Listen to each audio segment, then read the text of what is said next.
28 ноябрда өтө турган Жогорку Кеңештин депутаттарын шайлоо боюнча шайлоочулардын акыркы тизмеси ушул жылдын 18 ноябрында түзүлүп, шайлоочулардын тизме мамлекеттик порталына жайгаштырылды.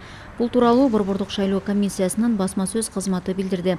Маалыматка ылайык, шайлоочулардын акыркы тизмелери добуш берүү күнүнө 7 календардык күн калганда шайлоо участкаларында илинет. Жалпысынан 2494 шайлоо тилкеси ачылса, анын 59-у чет өлкөдө, Кыргызстанда 2435.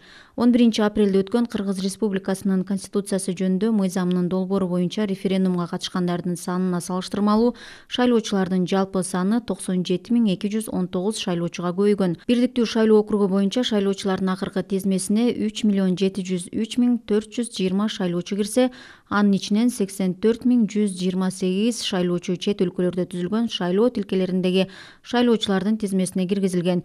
Үстүбүздөгү жылдын 9 сентябрында жарыяланган алдын ала тизмедеги шайлоочулардын санына салыштырмалуу 16 499 шайлоочуга көбөйгөн. Бир мандаттуу шайлоо округдары боюнча шайлоочулардын саны чет өлкөдө катталган шайлоочуларды эсепке албаганда 3 619 292 адамды түздү.